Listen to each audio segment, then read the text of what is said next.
Right, so it's time to journey down the life gain rabbit hole of Verdance, right? So there's lots of different ways to utilize your life gain. Of course, you have Verdance's own baked-in ability, but then you also have her ramping ability, similar to the regeneration of Florian, except hers is uncapped because it's an instant card on both sides. It's a meld card, and both sides are instant, meaning you can play a ton of them all together, which is fantastic and is basically going to be the crux of the OTK we're going to show off. But there's two ways to do it, right? One is on our turn, normal, right? Contested by the player, arcane barrier, all that shtick. And then the other is, an old school Kano OTK where we're doing it on our opponent's turn with Aether Wildfire. Now, the problem with it is there's one little requirement that I'm a little unsure about, and that is Scour. So Scour is cost X, and then destroy X target aura tokens and or auras with cost 0 controlled by target hero, right? Target hero, not opposing player, not opposing hero, not any hero, right? But target hero. That's the exact wording we need to look into. Because if we can use this to target ourselves, what that means is we can pop our sigils of temporal manipulation, which would then allow us to banish 3 cards from the top of our deck, because we have 3 sigils, and play them as though they were instant this turn, meaning we can take Storm Striders and use it with Scour to then get 3 cards we can play at instant speed on our opponent's turn. And you can probably see where I'm going with that, right? But the question is that the ruling for Scour? Now, I don't know. I've done my best to dig around. For instance, in Everfest where Scour came out, there is no mention of targeting. But if you look at a few other cards and we type in yourself, right, we have Amulet of Echoes, which again uses the same phrasing, target hero, and this says you can target any player, including yourself. Same with Potion of Seeing, again, target hero is the phrasing used, and you may target yourself. Now, in terms of the comprehensive ruling, I could not find anything, right, to do with targeting. But the closest thing is then Cheyenne, right? And as Cheyenne came out in Crucible of War, her phrasing again is she becomes a copy of target hero, not any target hero, not opposing hero, not opposing opponent, not opponent, target hero. Again, phrasing all lines up. So in my eyes, this means that Scour should be able to target yourself, right? Similar to Cheyenne, similar to Echoes, similar to Potion of Seeing. So with that in mind, we've crafted this. Now, the problem is, on Talishare, it doesn't work.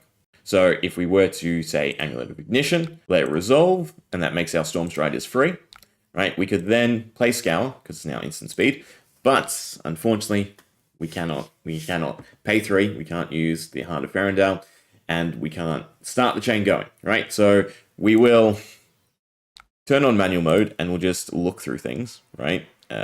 Perfect, came straight back on. So if we draw through the entire deck, I can go over what the plan is, right? Again, using Verdance, and we can go over a few niche things, right?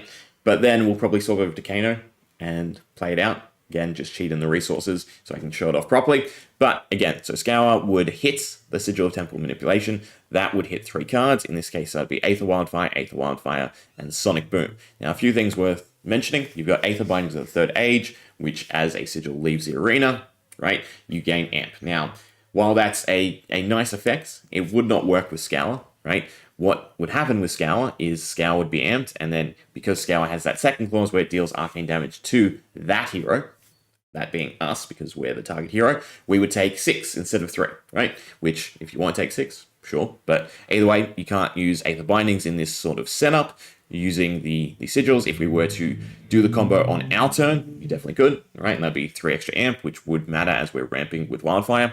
So, yeah, that's out. Then we have Plume of the Evergrowth, which, again, if we had the draw ability and the cards, you could get off 4 rampant growths, which is pretty insane, right? Because this is a 0-cost Amp X, where X is the total life you've gained this turn. So using Plume of the Evergrowth, which is instant, so you could play it on your opponent's turn, you could return it to hand after it's resolved, and then play it again, right? So for the cost of 3, you could play 4 rampant growths in a row, right? So you could take a little bit of life gain and make it exponential. Now, in terms of life gain, what we were going to use is Arcane Polarity, right? Which has, if you've been dealt arcane damage this turn, instead gain 4. Now again, if Scour did work, right? And again, the phrasing is correct, and you target yourself, we would then have achieved that dealt arcane damage, meaning we could have gained 4 life off of Arcane Polarity and then ramped it, right?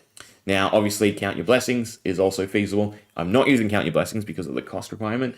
doesn't quite fit, right? So the energy potions go into the Aether Wildfire and Sonic Boom. Sonic Boom then extends the chain so that we can actually get over our opponent's Arcane Barrier. Now, another thing worth mentioning is this is easily contested, right? Because you rely on the Sigil of Temporal Manipulation, this means as soon as you put it on board, your opponent has their whole round to actively counter it, right? If they know what you're going for, because as soon as your turn rolls around, then the Sigil's gonna go off anyway, right? So with that in mind, I'm going to swap over to Kano just so I can show it off properly. And then I do also have one other setup. So yeah, let's just pretend right now that Kano is Verdance, right? So again, we'd be able to Amulet of Ignition, let it resolve, and then use Storm Striders. And then that would allow us to play Scour, which of course isn't functional in the manner in which we want to use it. So this is where we'd, pretend to be Kano. So we'll just use Kano, go Heart of Ferendale for the first one, and then I'll just give myself 6 resources so that I can play the other 2 cards that we would have gone through the Sigil of Temporal Manipulation. We'll do that, and then just Kano twice more. And there we go. We've recreated the effect, basically. So Aether Wildfire, and then another Aether Wildfire, and a Sonic Boom. So from here, what we can do is then play the Kindles, right? So again, we could use the Ink-Line Cloak, which we will need at a later point. Again, instance. You'd actually, have to use it before Scour. I forgot about that, right? Because you'd need the sigils to still be on board. So we just pretend we got the 1 resource from that. But we'd be able to triple Kindle, right? Have to play them all, so our hand is empty. And then the first one gets our Sigil of Solace. I swapped out the Arcane Polarity because there is no way for us to ping ourselves, right? Oh well, it's 1 less life. So that will add up, but Another Kindle gets us our first Rampant Growth, right? So we get to use both, gain life, and then amp. So that with the Kindle is also good, gain life, and then amp for another 5, and another Kindle into another Rampant Growth, right? Both again. And we have 3 amp from the Kindle, and we have 12 amp from the Rampant Growth. So this is when we would go into our energy potions and our Aether Wildfire. So we'll pop all 3. And again, if you've timed it correctly and your opponent is unsuspecting, you'd play it at the end, right before they draw, so that you'd have maximum effect and least resistance. But we can Aether Wildfire and Aether Wildfire. Let them resolve. So the first one gets amped, right? So we did 18. The second one does 22. And then we can Sonic Boom. And that'll hit. That'll allow us to banish another Sonic Boom and also do 43. Next Sonic Boom will also do 43 because Wildfire keeps its buff going, right? So the chain of Sonic Booms really helps since they discount one another. Then we have Open the Floodgates, which will just allow us to squeeze a little bit more damage into it, right? So then we can go Snapback. Now, we can't play 2 cards because we wouldn't have the resources. We only have 1 floating. Otherwise, you could, try and squeeze 2 snapbacks into it. But I've just taken Phantom Splicing since it has the instant effect to discard an amp one. It's a slight increase. And then Snapback. Or how much damage have we done? Let's see. And again, this is when the Temporal goes into play. And apparently it doesn't like it when it hits something wrong. Interesting. But concede, and the amount of damage we did was 256. Yeah, it's not a bad Verdance OTK, right?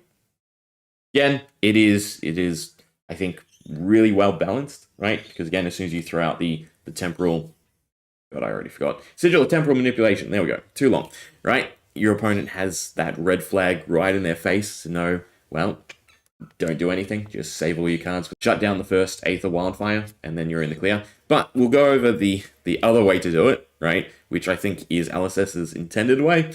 Right, final setup. So we're going down the Count Your Blessings route, right? So we've got all 8 others in the graveyard, so this will really ramp up Rampant Growth.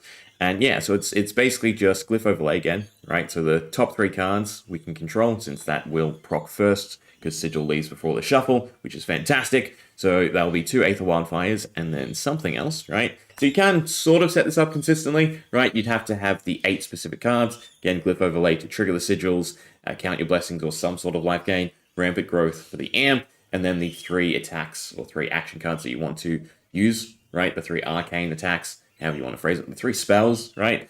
So yeah, it's doable. It's just a tough ask, especially with the time constraint of the Sigil, right? Since it will, destroy itself at the start of your next turn It's basically just a, well, I'm about to pop off on you, so don't play anything to your opponent. Nonetheless, let's see what we can do, right? So again, we can do Amulet of Ignition, let it resolve, and then we can do Storm Striders, Aether Binding, and the Inked Cloak, right? So we'll grab all their effects.